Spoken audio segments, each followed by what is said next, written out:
Matapos ang mahabang panahon ng pakikibaka, isang dating miyembro ng New People's Army ang formal na sumuko sa mga otoridad sa Ilocos Norte.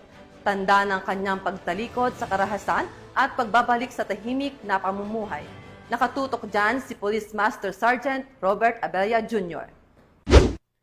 64 years old na dating miyembro ng NPA, kilala sa alias na Kaisko, ang sumuko sa mga otoridad noong Hulyo 7, 2025 bilang bahagi ng Operasyon Oplan Alukoy.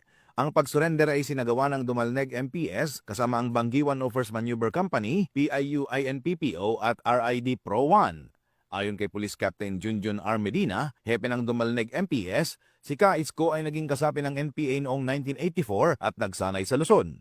Nakipaglaban siya sa mga otoridad sa Ilocos Sur at Ilocos Norte, ngunit nagdesisyon ng sumuko noong 1993 dahil sa pagod at pagkawala ng tiwala sa layunin ng grupo. Ang kanyang pagsuko ay isang hakbang tungo sa bagong buhay at kapayapaan, pati na rin ang positibong pagbabago para sa hinaharap. Bilang bahagi ng tulong, nakatanggap siya ng groceries at 1,000 pesos mula sa gobyerno bilang simbolo ng pagtanggap mula sa komunidad. Ang hakbang na ito ay isang positibong mensahe ng kapayapaan at reintegrasyon patungo sa isang mas progresibo at makatarungang bagong Pilipinas.